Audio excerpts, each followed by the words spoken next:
Hoje um dia muito importante, a concretização do processo eleitoral, onde a Justiça Eleitoral diploma o prefeito, o vice-prefeito, os vereadores eleitos dentro do processo que é o ápice da nossa democracia, que é o resultado das urnas, o resultado das eleições. Muito feliz em poder hoje ser diplomado, concluir nesse processo da Justiça Eleitoral e agora aguardar o dia 1º para a posse oficial e dar continuidade no mandato. O Coronel Melo, bem porque ele está no exterior. Ele está no exterior, a Regina que falou com a mulher dele. Está visitando o filho dele. Ah, exatamente. Está visitando o filho dele. O filho dele está nos Estados Unidos, estudando, e ele foi visitar o filho nos Estados Unidos, então não pôde estar aqui nessa data da diplomação, mas estará no dia 1º, no dia da posse. Perfeito. Vários projetos foram aprovados nos últimos dias na Câmara Municipal. Ontem, em especial, 4 projetos, incluindo aquele que vai permitir a volta de compra de ônibus a diesel, também para investimentos da Prefeitura, enfim. Queria saber se esses projetos vão ser todos sancionados, se já tem alguns que serão sancionados, se ainda esse ano. Mas eu não sei te dizer nesse momento, porque eu não vi o texto final. A questão dos ônibus, lógico, a gente tem esse compromisso com a cidade, com o país e com o mundo com relação à questão do meio ambiente. Nós temos sido exemplo do nosso país com relação a essa questão de sustentabilidade. O que existe é um problema da quantidade de ônibus oferecido pela indústria e a questão da infraestrutura da Enel. A Enel chegou a nos pedir 1,6 bilhão de reais para fazer a infraestrutura. Então a gente eu pedi para manter o prazo de 38, que eles queriam estender para trocar 100% da frota. Eu pedi para que não fizesse isso, que mantivesse 2038 e que a gente vai estar agora dando celeridade nesse processo, uma vez que os recursos são disponíveis e a indústria está começando a produzir com mais velocidade os ônibus elétricos. Então, o que tem por parte do governo é o interesse total de fazer a substituição da frota o quanto antes, mas evidentemente isso depende do fornecimento dos ônibus e da infraestrutura da Enel. Não adianta também ter o ônibus e não ter a infraestrutura para fazer o carregamento das baterias, né?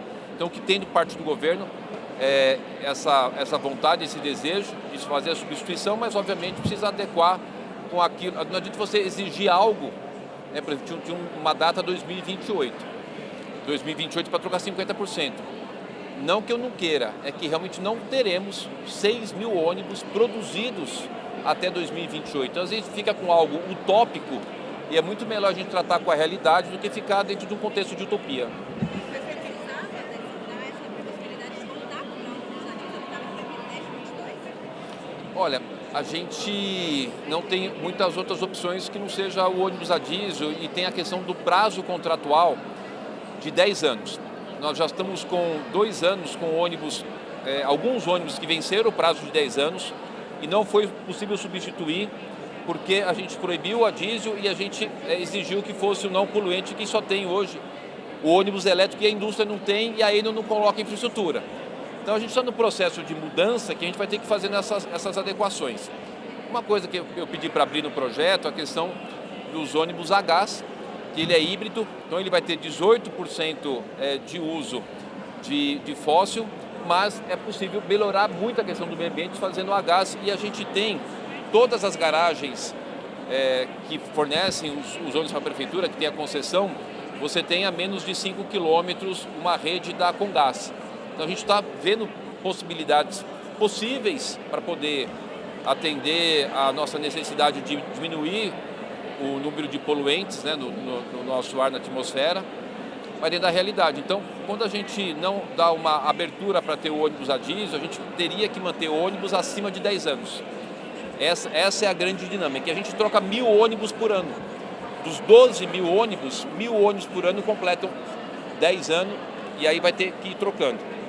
Então, reafirmando, enfatizando, hoje eu já tenho ônibus que estão com mais de 10 anos, estão com 11 anos e meio, que a gente está autorizando a rodar por conta de aguardar que a indústria forneça os ônibus elétricos e que a Enel faça a infraestrutura.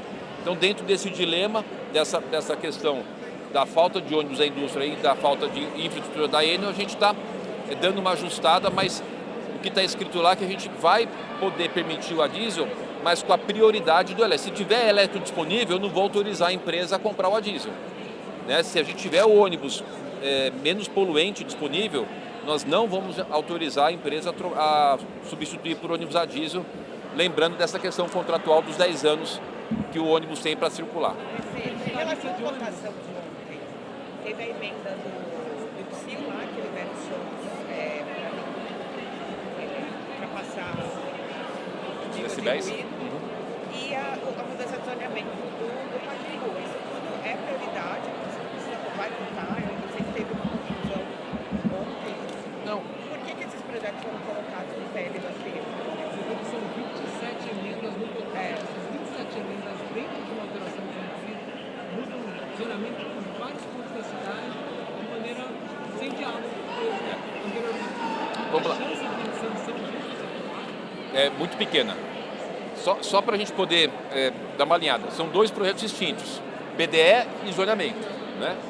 Do zoneamento, nós sequer tivemos, por parte do governo, a análise das emendas. A probabilidade de veto é grande, eu já avisei a Câmara. Eu não tenho compromisso com nenhuma das emendas de sanção. Não quer dizer que, se chegar no governo, seja algo positivo e eu sancione. Mas está avisado ao Legislativo que não tem compromisso de sanção e eu não vou retroceder em absolutamente nada daquilo que é de interesse da cidade, como a gente tem feito. Entendo o papel dos vereadores, a prerrogativa que tem de apresentar projeto. Como na última lei de zonamento eu fiz 56 vetos. Então a gente vai estar sempre tendo uma análise muito técnica, né? Com relação ao plano diretor, aí tem a questão do som, não só naquele ginásio, mas para outros equipamentos. A gente teve uma escola estadual que estava fazendo aula de fanfarra e o PSIL foi e multou. Aí não é razoável também, né? Então a gente precisa ir readequando essas questões, porque quando alguém chama, o fiscal vai lá, e mesmo sendo uma fanfarra de uma escola estadual, fazendo uma atividade cultural da escola, aí tem que tomar uma multa, também não está certo. E a gente precisa entender também a questão do interesse da cidade, que precisa ser compatibilizado com o direito das pessoas que moram no entorno do Allianz, com relação ao barulho, que não podemos permitir, mas também a gente precisa entender que o Allianz é hoje uma fonte de receita para a cidade enorme na geração de emprego e de renda.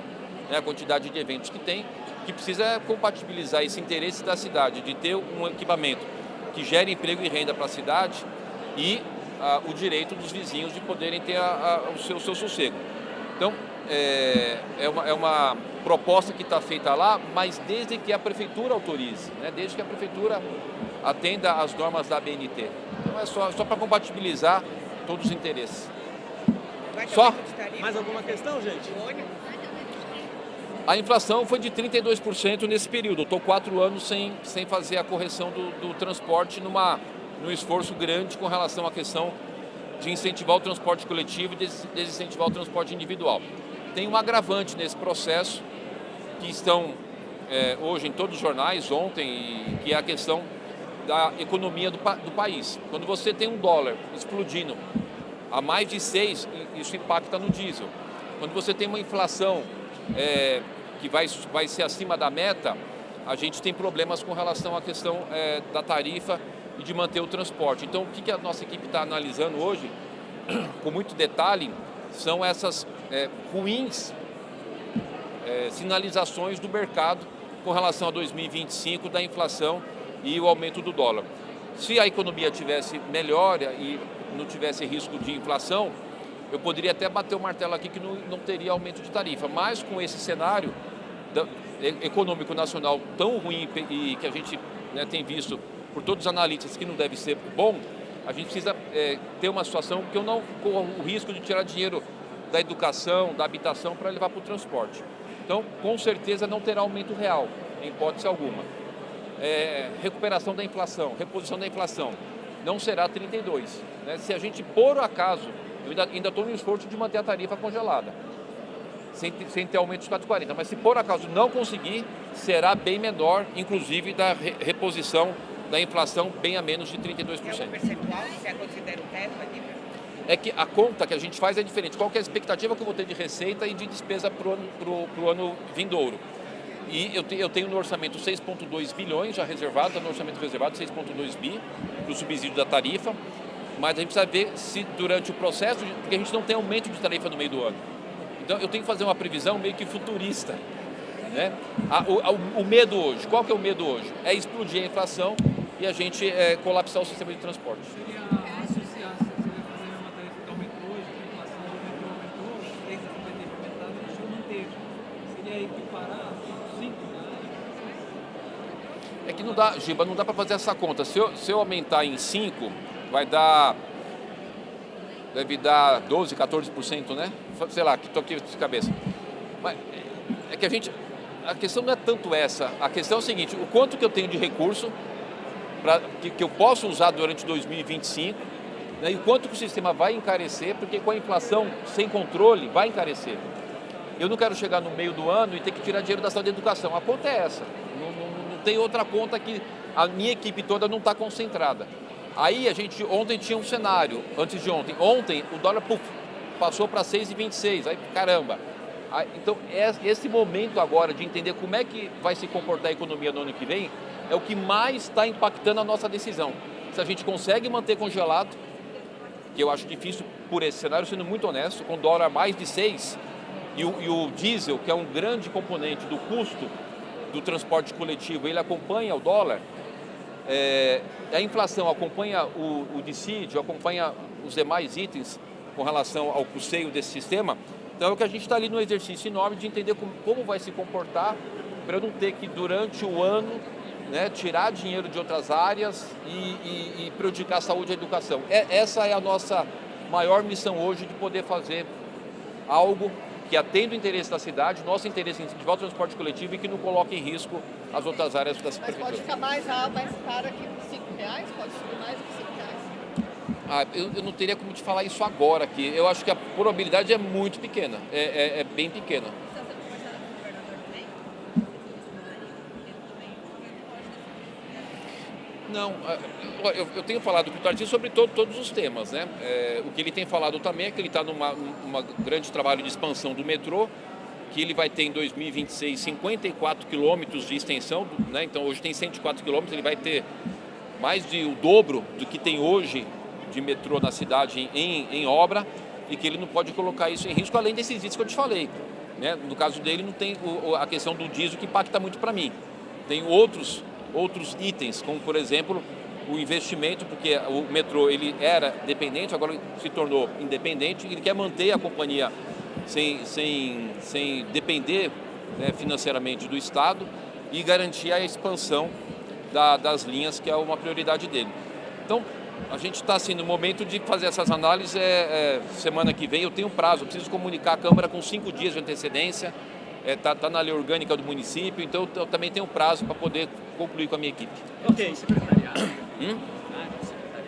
Secretariado, o Zamarco permanece na saúde, né? Isso já está batido o martelo. O desenvolvimento da saúde foi bastante positivo, e o que ele me apresentou para os próximos 4 anos atende o que a gente tem de ideia para a cidade. Então é um médico de carreira, 37 anos de carreira na prefeitura. O Zamarco continua na saúde, então ele vai continuar. Os demais, você sabe, o Fabrício na subprefeitura, o Luciana Nardes da Procuradoria, e essas movimentações. Eu estou aí ajustando com os partidos e com a minha equipe, mas não vai ter muitas mudanças não, serão poucas mudanças. Em relação à Câmara, há uma preferência entre um vereador da presidência da Câmara, entre um vereador experiente ou um vereador estreante no primeiro mandato? Olha, acho que não quero fugir da tua pergunta, mas o que me deixa confortável é que seja um processo harmonioso, né? Eu acho que é muito ruim se a gente tiver lá uma situação de que muitos dos vereadores estejam desconfortáveis. Então, o que eu tenho pedido para todos eles é o seguinte: procure um processo harmonioso. Não vai ter da minha parte nenhuma ação de falar, vocês vão votar nesse. Não vou fazer isso. Não faz parte do meu jeito de ir por goela abaixo, né? Agora, aqui, o que tem se falado muito, a questão da experiência, é lógico, isso pesa, né? O próprio presidente Milton Leite, quando foi presidente da Câmara, não foi no 5º ano, foi no 5º mandato, portanto 20 anos de vereador. Isso, para jornalista, para qualquer área, evidentemente, né? Nós estamos falando da maior Câmara Municipal da América Latina. não é um impeditivo, mas que tem um peso, tem.